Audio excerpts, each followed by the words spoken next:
So hi everyone, today in this video we're going to develop another type of fix for another type of problem that we're kind of facing today and we already have faced for around 10 years at least.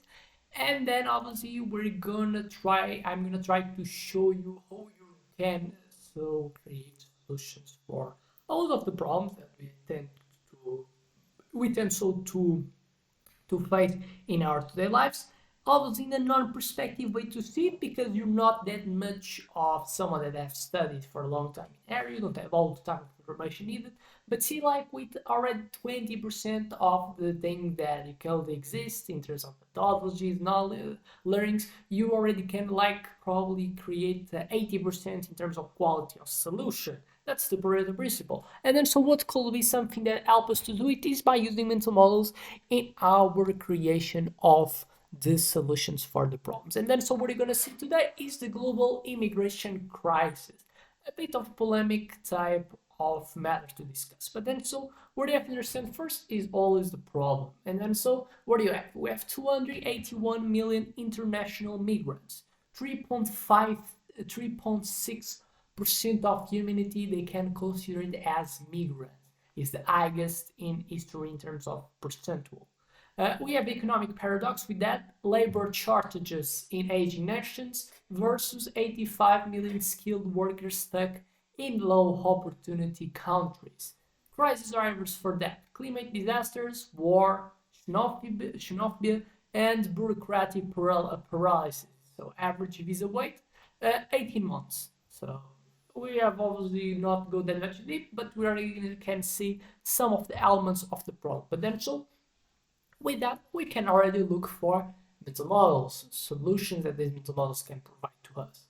First, the tragedy of commons, as their assumed type of thinking. What study is there is that treating borders as finite resources to work. But then, so what's the fixes for that? We have the global talent pooling. We have the example of Canada's climate refugee visa fast tracks 50k a year from sinking nations, as fills 10% of farm lab jobs. And the dynamic quotas, the Germany's artificial intelligence adjusts migrant caps based on real-time labor gaps, as make the employment dropped 2% in 2023. So treating the borders as finite resources toward, we cannot just we have to be more smart. So if you as a country, what do you have? There are people that are productive, very good, and obviously, so if exists so much people, why not getting and understanding what's the people that exist, what's going to be the ones that could be useful for me, obviously looking in your perspective as a country. And obviously, so with that, I'm taking away so their skills because they're applying in my country, but obviously, so treating them well with humanity, so being smart about, not just being someone that accepts everything, neither someone that doesn't are open to no one. So it's basically being smart. It's normally in being moderated that you tend to be someone that creates results. And then so obviously with that we still can go for other mental models. Obviously, so we have the Cowrie effect. The hostile policies backfire. What study is there?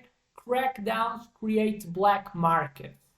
For example, the human trafficking up to 300% since 2020. So CEO with certain times you create initiatives with some specific perspective that is going to create so specific results, but the second order consequences of that, they can create the black markets. And we have so the example of human traffic. If I'm making it harder to probably exist that much immigration, probably it's not something that's that much easy to cut away, because it could also stimulate the human traffic since I'm saying that's illegal, so people to come from that.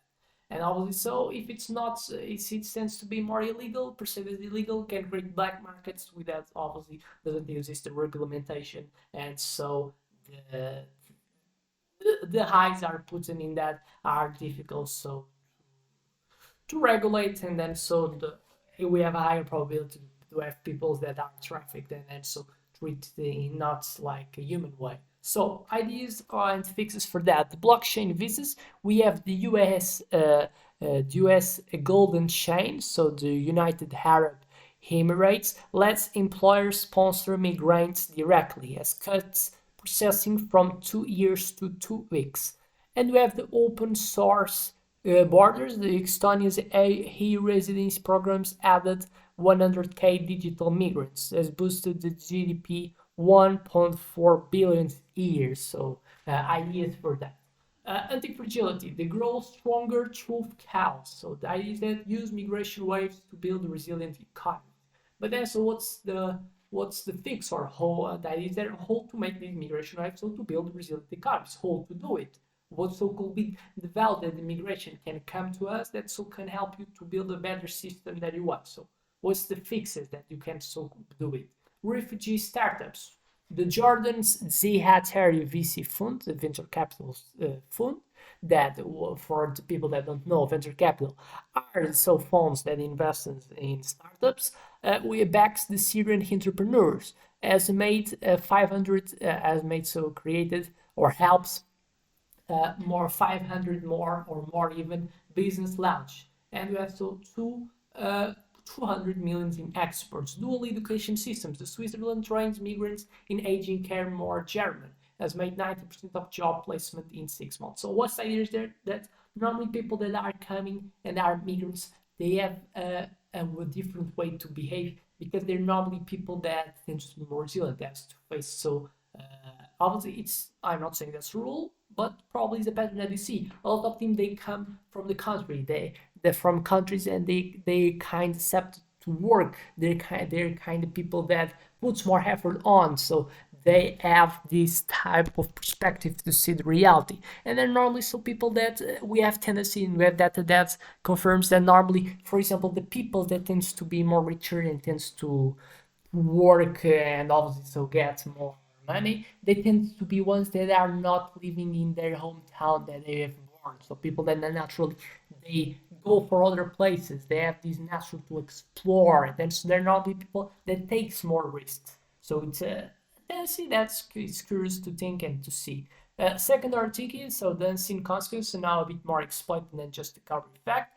For example, ideas that deporting migrants crashes we call the local economy. So people just see deport migrants as someone that so can protect the security. With a lot of times, probably if you deport some type of migrants, you can so increase like the security if you kind of create a score. But probably you have to understand it's not because someone's migrant that's going to create insecurity. Probably more the type of cultures that the people have been exposed to is what makes them so become more aggressive or becoming more some type of what they can count as putting the security in risk. And then so what we have to understand is that so normally the part migrants, they as well comes with the trade-off that they crash local economies. But then so what's to fix that?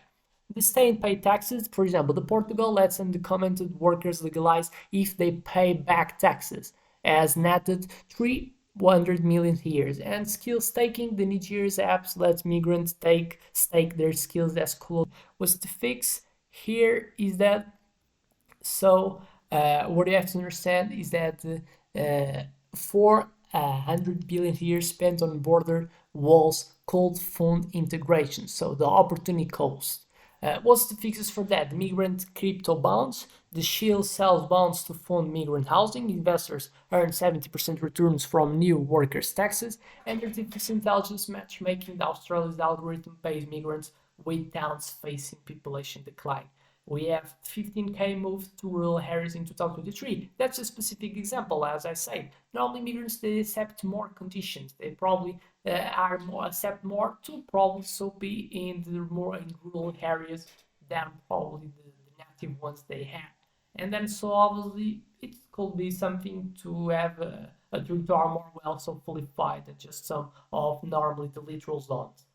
Six, the Lindy effect. The ancient wisdom as normally better than probably the modern bureaucracy. What's the idea here is that cities thrived as migration hubs for millennia. So what's the fix? Neo-medieval free cities, the Honduras Prosper offers autonomous zones where migrants co-govern. 50k residents as so makes 0% of unemployment. And nomadic visas, the Mongolia's digital nomad visa for remote workers as the tourism revenue up 40%. Seven, we have to understand and we have to look for the systems. So the system thinking, root causes, not symptoms. The idea is there that immigration is tied to war, climate, and corporate greed. So if it exists, probably it has these type of things backing up. Immigration probably exists because the condition that I've created for native ones has made them not have that much of kids and then have make a inversion of demographics, making so the social security not being sustainable, which so creates the need for me to accept immigration. So we have to understand is that immigration not the problem by itself. It's probably is just a consequence for and the symptom of a main problem that exists that backs it up, the existence of that. And is war, climate, corporate greed. So what are the fixes for that? We have the climate reparation, so adopting initiatives to solve that type of problems that are like the main type of consequence for existence of this immigration. 8. The network effects. The more, the better. What's the idea here is that migrant clusters boost innovation. Obviously, so it's a type of mental model and applied in say in that way. It doesn't mean that just we have to set more and we have to set more and more and more in your country or in your region. But it's interesting phenomenon that I just want to say is that it seems that the migrant clusters boost innovation. For example, the 55% of the USA unicorns are founded by immigrants. Interesting pattern. So what could be potential fixes that I've seen that I'd applied? We have the diaspora ETF. The Israel stock fund invests in migrant-led startups, has made 23% annual returns. Interesting. And migrant guilds, Mexico's blockchain networks connects USA migrants with hometown projects, has funded 200 schools via remittance. So interesting things that has to be seen. And I expect these videos make you so boost a bit of your creativity and make you understand how you can adopt mental models to create solutions for the problems that you face in your day-to-day life. And I expect it was enough to make like it, to put a like, to subscribe, and I hope to see so in the next videos as this channel is about to produce. So without much more to say, just thank you and see you in the next one.